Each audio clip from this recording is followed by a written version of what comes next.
Hello everyone, आज के इस वीडियो में हम पढ़ेंगे फीटल सर्कुलेशन के बारे में। एक ऐसा फैसिनेटिंग सिस्टम जो सिर्फ अनबॉर्न बेबी यानी कि फीटस में होता है।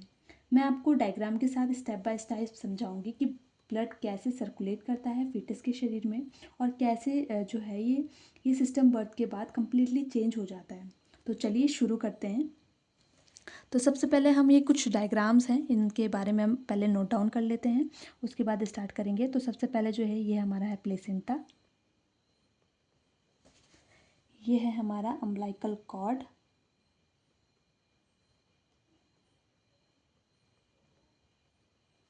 ये है हमारा लीवर,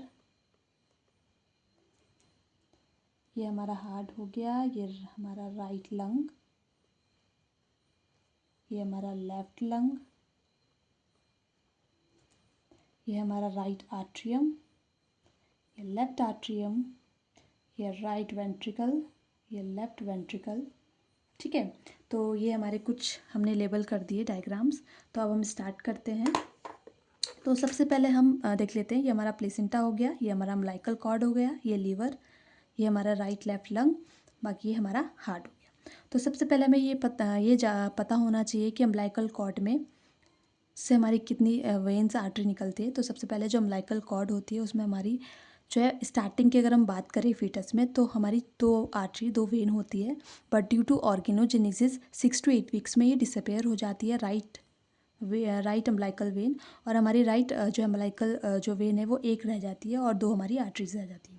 तो सबसे पहले हम बात करते हैं अम्बिलिकल कॉर्ड से। हमारी सबसे पहले हमारे यहाँ पे अम्बिलिकल वेन जो है वो यहाँ पे निकलती है। ये जो अम्बिलिकल वेन होती है यहाँ पे फीटल सर्कुलेशन में क्या होता है, मेनली जो हमारा फीटल ऑक्सीजनेटेड जो ब्लड होता है वो हमारा अम्बिलिकल वेन यहाँ पे ले जाती है, और जो डीऑक्सीजनेटेड ब्लड है वो हमारा यहाँ पे कौन कैरी करता है, आर्टरीज कैरी करती है। तो ये अपवाद है, जबकि एडल्ट जो सर्कुलेशन होता है उसमें ये इसके अपोजिट होता है। तो चलिए पढ़ते हैं। तो ये जो है यहाँ से हमारी क्या है, एक अम्बिलिकल जो है वो वेन निकलती है। तो यहाँ से जो हमारा जो ऑक्सीजनेटेड ब्लड है वो यहाँ से निकल के सबसे पहले जो जाता है वो लीवर में जाता है। ठीक है, यहाँ से क्या है, लीवर में जाएगा। लीवर में जाने से पहले लीवर में जो ब्लड सप्लाई होता है वो थ्रू द पोर्टल वेन होता है। ठीक है, ये पोर्टल वेन है, इसकी एक लेफ्ट ब्रांच होती है और एक राइट ब्रांच होती है।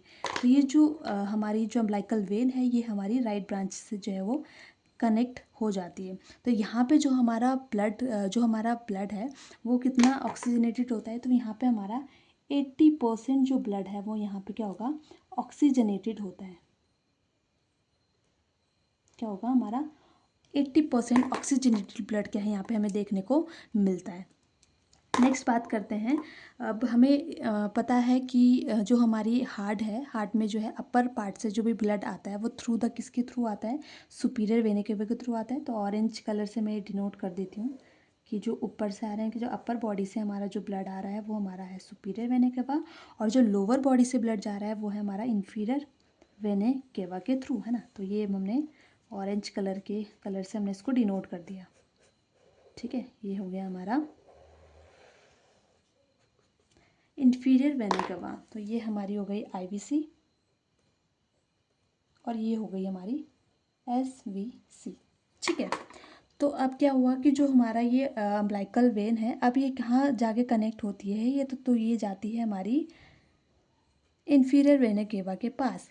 तो ये इन्फीरियर वेना केवा के पास जब कनेक्ट होती है तो यहाँ पे एक बाईपास चैनल होता है।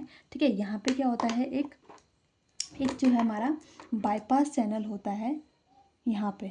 ठीक है, जो हमारे ब्लड को यहाँ से इन्फीरियर वेना में भेजती है थ्रू द चैनल। इस चैनल को बोलते हैं डक्टस वेनोसस।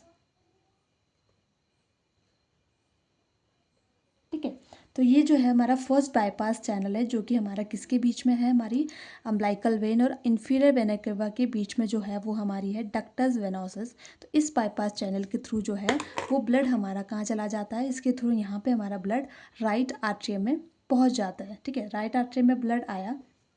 ब्लड आने के बाद अब क्या होता है कि मोस्ट ऑफ ब्लड जो होता है वो हमारा यहाँ पे राइट आर्ट्रियम में चला जाता है, लेफ्ट आर्ट्रियम में चला जाता है, सॉरी। ठीक है, और जो ब्लड है वो यहाँ से हमारा जो 1/3 ब्लड है वो तो हमारा राइट वेंट्रिकल में चला जाता है, और मोस्ट ऑफ ब्लड हमारा यहाँ पे राइट लेफ्ट आर्ट्रियम में जाता है। और यहाँ राइट आर्ट्रियम और लेफ्ट आर्ट्रियम के बीच में भी एक क्या होता है हमारा बाईपास चैनल होता है, जिसके थ्रू ब्लड हमारा राइट आर्ट्रियम से लेफ्ट आर्ट्रियम में चला जाता है। ये वाला जो बाईपास चैनल है वो कौन सा होता है, ठीक है, तो ये होता है फोरामन ओवल,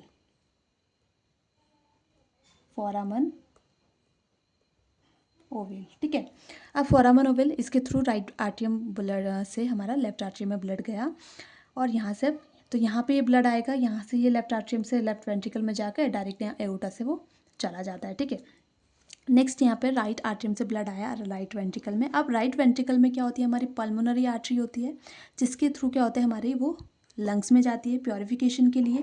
बट यहाँ पे क्या होती है हमारी जो आर्टरीज है वो क्या होती है, आर्टरी से ब्लड तो ब्लड जाता है लंग्स में, बट लंग यहाँ पे मेच्योर नहीं है, जिस वजह से क्या होता है हमारा जो ब्लड है वो प्योरीफाई यहाँ पे नहीं हो पाता है। तो जैसे सपोज़ यहाँ से हमारी जो, यहाँ से निकाल देते हैं हम, ये जो हमारी है हमारी पल्मोनरी आर्टरी है, ठीक है, तो ये हमारी निकल दी हमने पल्मोनरी आर्टरी। तो अब क्या होता है जो हमारा ब्लड है वो अब क्या होता है, यहाँ से हम आयोटा भी निकाल देते हैं, ठीक है, ये है हमारी आयोटा, ठीक है। अब क्या होता है, ये हमारी है पल्मोनरी आर्टरी, तो ये जो ब्लड है वो हमारे पल्मोनरी आर्टरी के थ्रू क्या है लंग्स की तरफ को क्या करेगा, ये मूव करेगा लंग्स की तरफ को।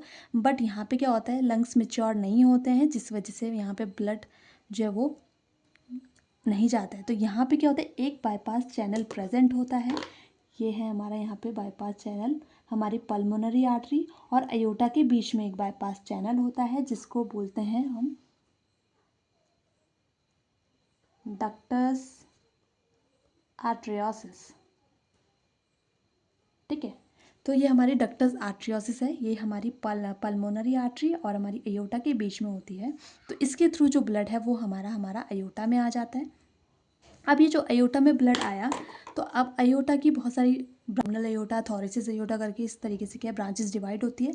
मोस्टली हम सीधे लास्ट ब्रांच में आते हैं। तो ये जो ब्रांच है वो लास्ट हमारी कहाँ पे डिवाइड हो जाती है, तो नॉर्मली ये हमारी कॉमन इलियक आर्टरीज में डिवाइड हो जाती है। कहाँ, कॉमन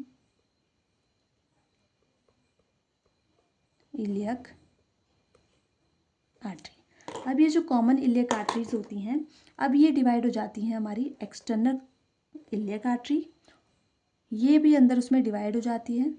तो इस तरीके से क्या है यहाँ पे ये हमने लिख दी है आर्टरीज, ठीक है। तो कॉमन इलियक आर्टरी है, फिर ये डिवाइड होती है एक्सटर्नल इलियक आर्टरी और इंटरनल इलियक आर्टरी में। फिर इनकी कॉमन आर्टरीज जो है वो इंटरनल जो हमारी इलियक आर्टरीज है ये हमारी जो है वो ओपन होती है हमारी अम्बलाइकल आर्टरीज में, दो अम्बलाइकल आर्टरी में ओपन होती है। और ये अम्बलाइकल आर्टरी जो है वो ब्लड कहाँ खुलती है, तो ये जाके ओपन होती है हमारी अम्बलाइकल कॉर्ड में। और इस तरीके से क्या है हमारा जो ब्लड है उसका सर्कुलेशन यहाँ पे देखने को मिलता है। और यहाँ पे जो ऑक्सीजन सेचुरेशन रहता है वो हमारा यहाँ पे क्या है 80% ऑक्सीजनेटेड ब्लड है, लेकिन यहाँ पे 50 से 60% जो है वो यहाँ पे हमारा ऑक्सीजनेटेड जो है ब्लड प्रेजेंट यहाँ पे देखने को मिलता है, ठीक है। तो इस तरीके से क्या होता है हमारा फीटल सर्कुलेशन देखने को मिलता है। तो ये था simple explanation of foetal circulation with diagram. आपने देखा कि कैसे डक्टस वेनोसिस, फोरामन ओवल और डक्टस आर्टरियोसिस जैसे स्ट्रक्चर जो है एक टेम्पररी पर इम्पॉर्टेंट रोल प्ले करते हैं। अगर आपको मेरी वीडियो पसंद आए तो like, share and subscribe my channel.